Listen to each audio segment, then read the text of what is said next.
Hi, welcome to today's Piece of Peace.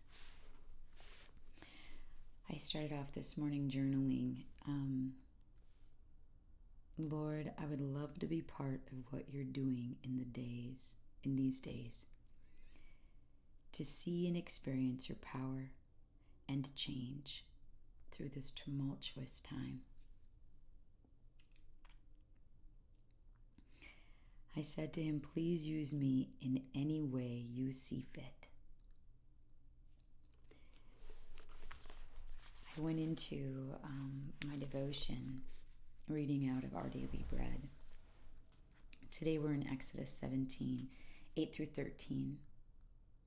And we'll start with that.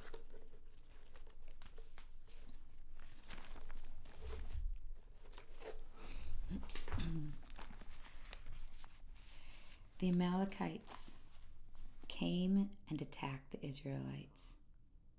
Moses said to Joshua, choose some of the men to go out to fight the Amalekites.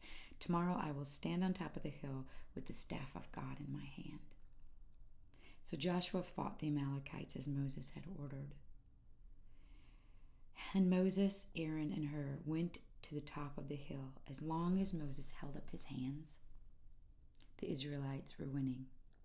But whenever he lowered his hands, the Amalekites were winning.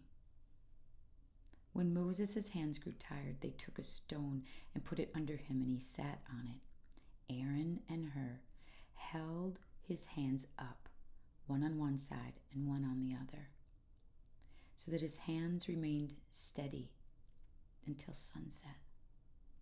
So Joshua overcame the Amalekites' army with the sword. The devotion's titled Together We Win, and it's written by Arthur Jackson. This is from Our Daily Bread. You can download the app or you can order these online. In the middle of the night, Pastor Samuel received a call asking him to come to the home of a church member. When he arrived, he found the house engulfed in fire. The father, though burned himself, had re-entered the home to rescue one of his children and emerged with an unconscious daughter.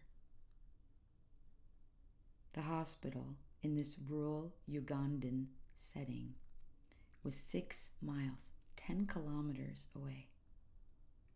With no transportation available, the pastor and the father started running to the hospital with the child. When one of them tired from carrying the injured girl, the other one took over. Together they made the journey. The father and his daughter were treated and then fully recovered. In Exodus 17, 8 through 13, the Lord orchestrated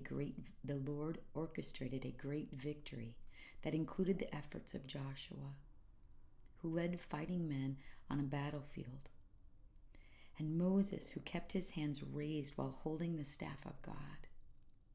When Moses' hands grew weary, Aaron and Hur assisted by each holding up one of his hands until the setting of the sun and the defeat of the enemy.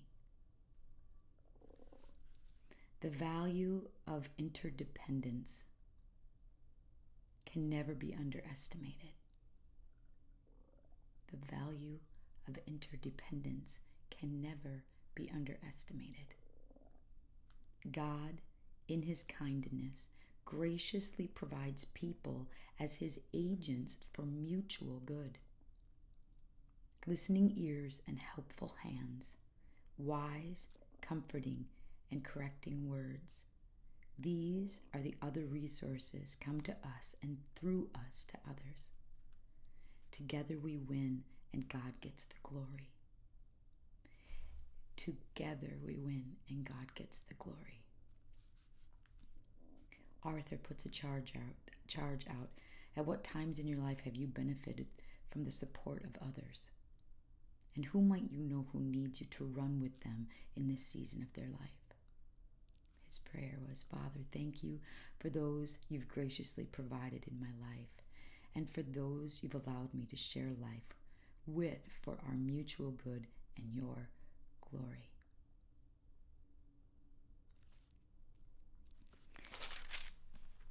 God, I was writing again in my journal about coming home from the grocery store with my husband yesterday, and there was a protest for George Floyd on the road, a very long parade.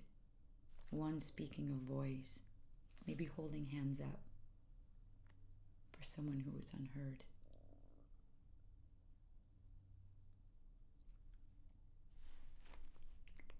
Again, my husband and I watched a movie called Unplanned. Felt like the movie was someone holding hands up for we ones who don't have a voice of their own. How is God calling you to hold your hands up today? And for whom? Not your hands, but how are you going to hold somebody else's hands up so that the enemy can be fought and defeated? It took me to Ephesians 6, verse 12. It says, "For our struggle is not against flesh and blood, but against the rulers, against the authorities, against the powers of this dark world, and against the spiritual forces of evil in the heavenly realms." We aren't fighting each other. We're speaking up for voices that have been lost or unheard.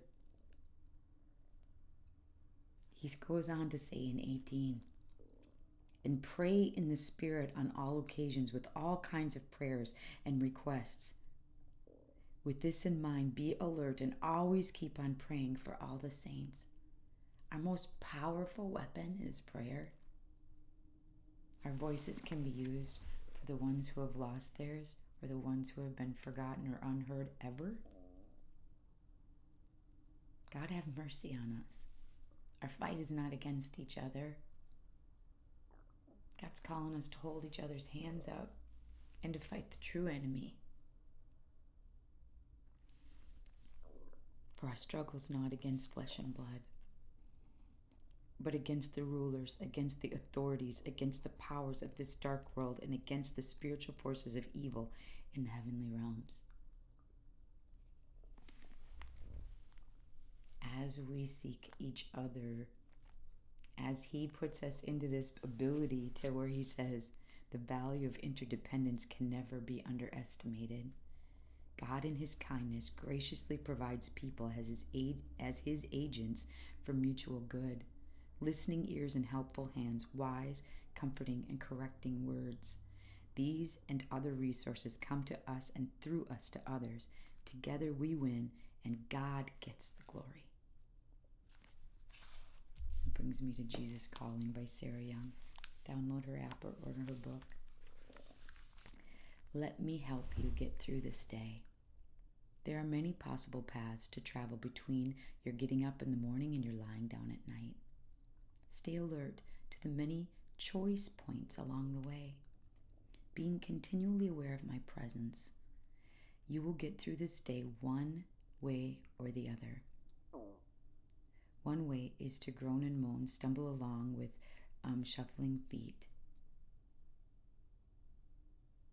This will get you to the end of the day eventually, but there's a better way.